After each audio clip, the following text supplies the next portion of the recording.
Every stalker has been in that situation, where one needs to relax a little and take things easy for a while.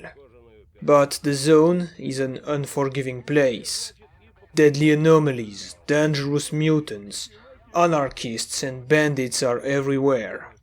Me and the group were staying at the bar for too long. I could even hear the damned propaganda broadcast in my dreams. Sure, it is a safe place, maybe the safest in the zone. But safety does not bring money. Completing tasks for the traders is profitable and rewarding, but dangerous and deadly.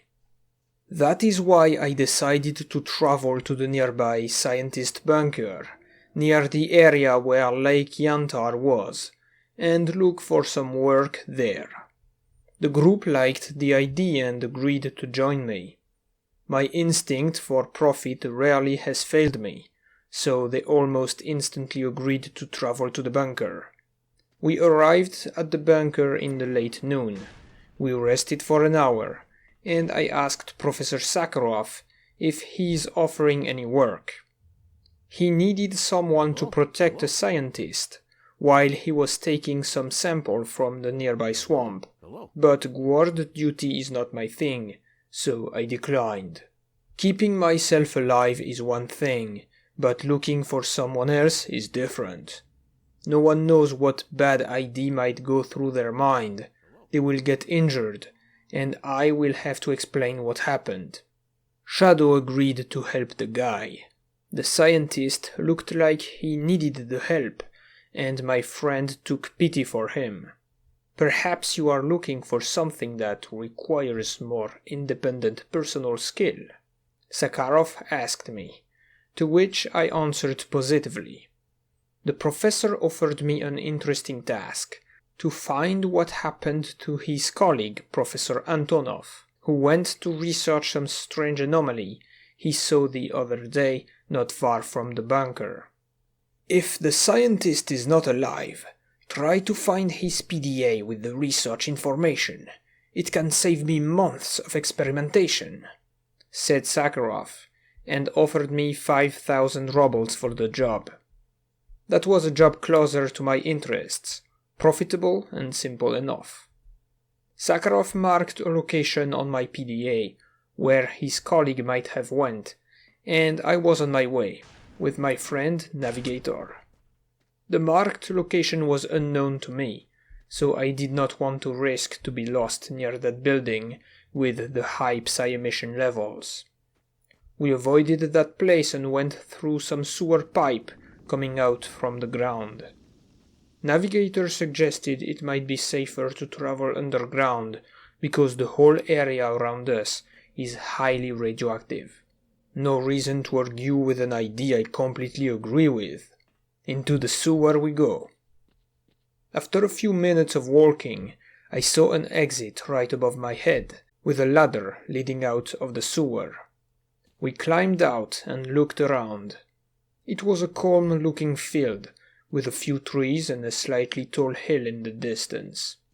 The marked location was just 200 or 300 meters north from us. We walked to the place quickly, and as we got closer, I saw maybe the strangest sight I have seen in the zone for a while. A big white shining dome with many lightning coming from underneath it. "What the hell is that?" I asked my friend. I did not expect any answer different from what he said. No idea. We carefully went closer, and I noticed it was not a dome, it was a sphere, hovering in the air above an electro-anomaly. Even stranger, the sphere was attracting the electric charge from the anomaly, while it was expanding and shrinking on every spark from the electro. We walked around that thing, looking at it confused, trying to understand what we see. I knew that is the strange anomaly Professor Sakharov told me about. No maybe about it. However, there was no scientist in sight. Maybe the poor man was as shocked to see this thing as much as we are right now, and he went to the bunker through the radioactive field, ignoring the safe path he came from.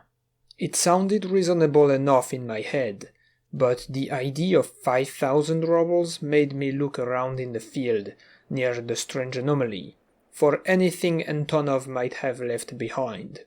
Not far from my location I saw something in the grass. One advanced detector for artifacts, pistol with some bullets next to it, one can of tourist delight, and a PDA. I picked up the PDA and looked at the information. The latest entry said, 15 meters away from the anomaly, test 1. From first observation it appears that an electric-type anomaly formed around a bubble anomaly, creating a new type of anomaly in the process. I will take measurements and test the properties of that unusual formation. 10 meters away from the anomaly, test 2. As expected, the area around the anomaly has a weak electromagnetic field, which is triggered by any metal object that goes in contact with it. I will leave behind any metal object away from the anomaly and continue the testing. 5 meters away from the anomaly, test 3. With no metal objects on me, the anomaly allowed me to get in closer proximity without triggering the electric charge of the electro, which by itself did not interact with the bubble, thus preventing the growth of the bubble in the center. Final test. I will attempt to get closer to the bubble. The artifact I detected appears to be closer to the center of the anomaly. That information is enough to extinguish the curiosity of any man, but the idea of a rare artifact was something difficult to ignore. Despite the warning about metal objects, I started to throw bolts into the electro, hoping to overcharge it. The more bolts I threw into it, the brighter it glowed, the bubble larger it grew. Suddenly, the electro disappeared. The bubble shrunk, and I could see something in the field, right in the center of the anomaly. A strange artifact I have never seen before. It was small, round, dark in color, with bright glowing dots all over it. I waited a few seconds to see what will happen. As expected, the electro regained its charge, it powered the bubble, and the anomaly was back in its original shape. With help from Navigator, we overcharged the anomaly again. Same result. It went off for 7 seconds, just like the first time, and then recharged instantly. These 7 seconds were enough for me to run for it, grab the artifact, and run back. That is exactly what I did. However, as I picked up the artifact, I accidentally touched the bubble. To my surprise, it just popped. It disappeared simultaneously with the electro. Suddenly, someone grabbed my shoulder. I jumped in shock and reached for my shooter. There was a scientist standing there. Navigator later told me that he appeared from thin air. The scientist looked at me and asked me the strangest question. Where did I come from so suddenly? I wanted to ask him the same thing. After a few seconds to settle down from the shock, we found out that the scientist went closer to the anomaly. Suddenly a bright flash blinded him. He was standing in the field a few meters from the anomaly, but for some reason, every time he attempted to walk away, he saw the same bright flash, and he was back at the starting position. The strangest thing he said was he never saw me or Navigator walking around the anomaly, as we or him were never here. That could have been me, I thought. I explained what I did and what happened, so I asked him if he knew why it happened. He asked me to show him the strange artifact I found. He took one look at it and told me that thing is called a compass, a very rare artifact. He believed it could appear here in that specific anomaly, because the environment had similar properties to a compass artifact. Both have magnetic field that can interact with anomalies. Both have small electric charge, just like other artifacts found in electroanomalies, and both have protective field around them. To the question, why did the anomaly disappear after I touched it while holding the compass, his guess was as good as mine. We explained about the task given by Professor Sakharov, without mentioning the reward and the dead or alive part. As a reward for saving his life, Professor Antonov gave me a battery artifact, the one he used to enter the electroanomaly safely. He took his provisions and equipment, and we took him back safe to the bunker. Professor Sakharov was surprised we found his colleague alive, and was excited to see the compass with his own eyes.